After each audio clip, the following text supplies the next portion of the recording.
Pokemon ultimate journeys episode 46 के बारे में हम बात करने वाले हैं। ये एपिसोड में एस के काफ़ी पावरफुल पोकेमॉन वापस आए हैं और सबसे इम्पोर्टेंटली काफ़ी ज़्यादा गलतियाँ भी एपिसोड के अंदर हुई है, मैं तुम्हें बताएगा।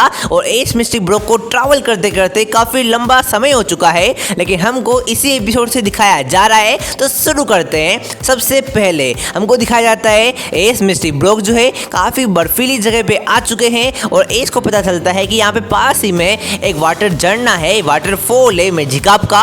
तो यार ये वहाँ पे जाने की इच्छा जाहिर करता है, तो वहाँ पे जाता है। ओसोट को बार बुलाता है बिकॉज यार वाटरफॉल बार बार देखने को नहीं मिलता। तो वो ओसोट आता है, लेकिन वो वाटरफॉल जमा हुआ होता है। तो ओसोट बोलता है ऐसे कैसे, डॉन आया है तो देख कर ही जाएगा। तो ओसोट और पिकाचू दोनों मिलकर उस झरने को तोड़ने का ट्राई करते हैं, लेकिन तोड़ते तोड़ते ओसोट का जो स्टोमक के ऊपर सेल जो होता है ना, वो बाहर गिर जाता है, जो कि काफी खूंखार जायंट से गुस्से वाले बियर्टिक के सामने गिर जाता है। और पिकाचू और ओसोट एस ब्रोक सब डर जाते हैं और ये पोकेमॉन जो होता है अपनी आईसी पावर को कंट्रोल कर नहीं पा रहा होता है। दैट्स व्हाई ये सब कुछ जमा देता है और यहाँ से भाग जाता है। एस तो जमा हुआ होता है, लेकिन वो टेलोनफ्लेम को बाहर बुलाता है और पिकाचू और ओसेवोट को उस पोकेमॉन के पीछे भेज देता है ताकि वो कहीं भाग ना जाए। उसका इलाज भी तो करना है ना।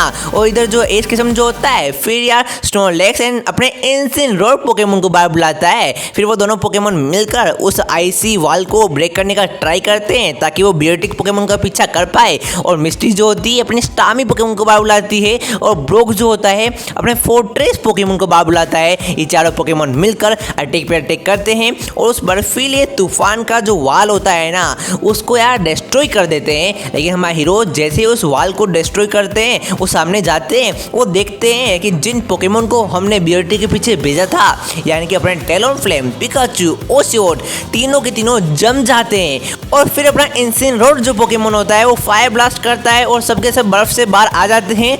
और आसपास के कुछ पोकेमॉन भी जम गए थे, वो भी बाहर आ चुके हैं। और फिर हमको दिखाया जाता है कि एस यार उस बियर्टिक के पास जाता है और उसकी आंखों में मासूमियत को नोटिस कर लेता है। तो एस समझ जाता है कि ये सब जानबूझकर नहीं कर रहा है, ये गलती से किया जा रहा है। तो एस बियर्टिक की पावर को कंट्रोल करने का ट्राई करता है। वो उसको ट्रेनिंग देता है, समझाता है कि अपनी पावर को एक जगह कॉन्सेंट्रेट करो, लेकिन बार बार लगातार ये बियर्टिक पोकेमॉन फेल होता जा रहा है। तो यार इन सबसे तंग आकर बियर्टिक पोकेमॉन यार दूर जाता है और अपनी सारी आईसी पावर को आसमान के ऊपर छोड़ देता है, जिसके कारण एक खाई क्रिएट हो जाती है और एस अपना जो होता है उस खाई के अंदर गिर जाता है। और फिर बियर्टिक पोकेमॉन भी वहीं पे होता है। तो बियर्टिक पोकेमॉन समझ जाता है कि अब मुझे एस के जन्म को सेफली बाहर निकालना पड़ेगा, बिकॉज एस के पाँव के ऊपर चोट लग चुकी है, अब एस कुछ कर नहीं सकता है। तो बियर्टिक पोकेमॉन जो होता है सीढ़ियाँ बनाता है और पावर को एक लेवल पर कॉन्सेंट्रेट करता है। मिशन मिल जाता है जिसको एकम्प्लिश करने के लिए वो अपनी आईसी पावर को कंट्रोल कर देता है, जिसके कारण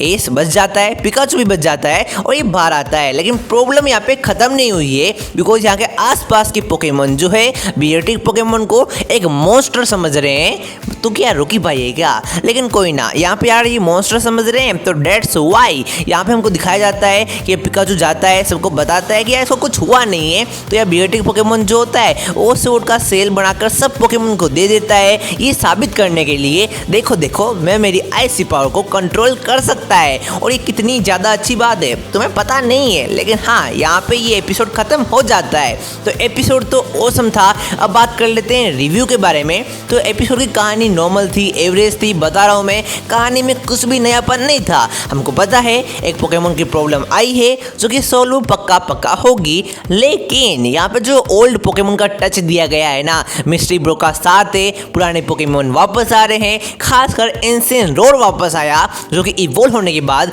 इसने पहली बार इसका उपयोग किया, मजा आ गया। और अपना मॉन्स्टर स्नोलेक्स भी आया जो कि अटैक का बादशाह है और उसे सो भी कर दिया, बिकॉज इसने मेगा पंच जो है ना एक साथ दोनों हाथों से किया, जो कि कोई भी पोकेमॉन कर पाता नहीं है। ओसोट की कॉमेडी हमको देखने को मिली, टेलोनफ्लेम का वो एटीट्यूड, वो हेल्पिंग नेचर देखने को मिला। तो हाँ, एस के पुराने पोकेमोन को देखने में मजा आया, लेकिन यहाँ पे एक काफी बड़ी प्रॉब्लम हो गई थी कि यार जब ब्रोक ने, मिस्टेक बता रहा हूँ मैं, जब ब्रोक ने फोर्ट्रेस को बाहर बुलाया तो उसने नॉर्मल पोकेबॉल का यूज किया। लेकिन तुम्हें, मुझे, हम सभी को काफी अच्छी तरीके से पता है ब्रोक ने पाइनेको पोकेमोन को केस किया था जोटो रीजन के फास्ट पोकेबॉल के अंदर। लेकिन वो फास्ट पोकेबॉल कहाँ पे गई? क्या ब्रोक ने फोर्ट्रेस को ट्रेड कर दिया किसी और फोर्ट्रेस के बदले?